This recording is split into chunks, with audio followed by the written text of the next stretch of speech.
Welcome to பிரியமான சமையலறையில் பிரியா. இன்னைக்கு ஒரு சூப்பரான மட்டன் கோலா உருண்டை தான் எப்படி செய்கிறதுன்னு பார்க்க போகிறோம். பர்சனலாக என்கிட்ட ஒரு சில பேர் கேட்ட இந்த ரெசிபி எனக்கு எப்போ எண்ணெயில் போட்டாலும் கோலா உருண்டை பிரிஞ்சு போகுதுன்னு எந்த கம்ப்ளைண்ட்டும் வராமல் சூப்பராக வர்றதுக்கு டிப்ஸு சொல்லி கொடுத்துருக்கேன். எப்படின்னு வீடியோக்குள்ளே போய் டீட்டெயிலாக பார்க்கலாம் வாங்க.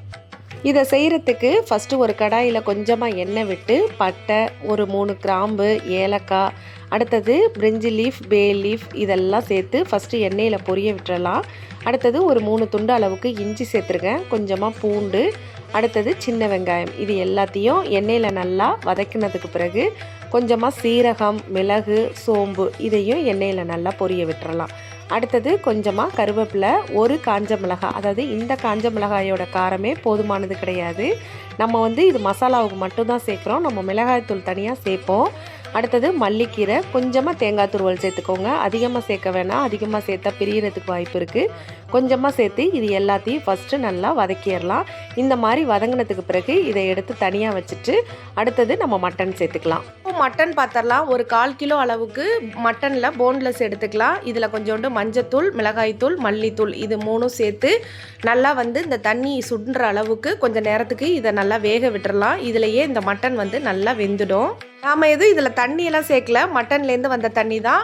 இந்த கோலா உருண்டை செய்கிறதுக்கு இந்த மாதிரி போன்லெஸ் வாங்கிட்டிங்கன்னா ரொம்ப ஈஸியாக இருக்கும், சுத்தம் பண்ணுறதுக்கும் ரொம்ப ஈஸியாக இருக்கும். அதாவது அவங்க வெட்டி கொடுக்குற இடத்துல கொஞ்சம் பிசுறுகள்லாம் இருக்கும், ஏதாவது க்ளீன் பண்ணுற இடத்துல மரத்துகள்கள்லாம் இருக்கும். ஸோ நீங்கள் இந்த மாதிரி போன்லெஸ்ஸாக வாங்கிட்டு நீங்கள் பார்த்து சுத்தம் பண்ணிக்கலாம். அடுத்தது வாஷ் பண்ணும்போதும் மட்டன் தண்ணியில் போகாமல் நல்லா நீட்டாக கழுவி எடுத்துடலாம். அடுத்தது நம்ம என்ன பண்ணியிருக்கோன்னா, ஃபஸ்ட்டு நம்ம வறுத்து வச்சுருந்ததை மிக்சியில் போட்டு கொரன்னு ஒரு பல்ஸ் போட்டு எடுத்துருக்கோம். அடுத்தது மட்டனை நம்ம மிக்சியில் அரைச்சிருக்கோம். இப்போ ரெண்டுத்தையுமே சேர்த்து ஒரு பல்ஸ் போட்டிங்கன்னா எல்லாம் ஒன்றா சேர்ந்து மிக்ஸ் ஆகிடும். இதுக்கு தேவையான அளவுக்கு உப்பு சேர்த்துருக்கேன். மஞ்சத்தூள் எனக்கு கொஞ்சம் கலர் கம்மியாக இருந்ததுனால நான் இதில் கொஞ்சம் சேர்த்துருக்கேன். பொட்டுக்கடலையை மிக்சி ஜாரில் ட்ரை ரோஸ்ட் பண்ணி நீங்கள் எடுத்துக்கோங்க. ஃபஸ்ட்டே நான் அந்த மாதிரி எடுத்தது அதுலேருந்து நான் 1.5 ஸ்பூன் அளவுக்கு சேர்த்துருக்கேன். முட்டையோட வெள்ளைக்கரு, அதாவது ஒரு முட்டையோட வெள்ளைக்கரு மட்டும், மஞ்சக்கரு சேர்த்துற வேணாம்.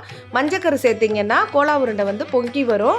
அதனால் இந்த மாதிரி சேர்த்து நல்லா பால்ஸாக உருட்டி தனியாக எடுத்து வச்சுக்கலாம். இதில் நான் ஒரு பொருள் ஆட் பண்ணாமல் விட்டுட்டேன், அதாவது இங்கே அது எனக்கு கிடைக்காது. கசகசா சேர்த்துக்கோங்க. ஃபஸ்ட்டு நம்ம இந்த பட்டை, கிராம்பு இதெல்லாம் சேர்த்தப்ப நம்ம கசகசாவையும் சேர்த்துக்கோங்க. அதில் சேர்த்திங்கன்னா கொஞ்சம் வாசனை நல்லாயிருக்கும். நீங்கள் இல்லைன்னா ஒரு 4 முந்திரி பருப்பு கூட சேர்த்துக்கலாம். நான் இதில் அது 2 சேர்க்கலை, சேர்த்தா இன்னும் கொஞ்சம் நல்லாவே இருக்கும்.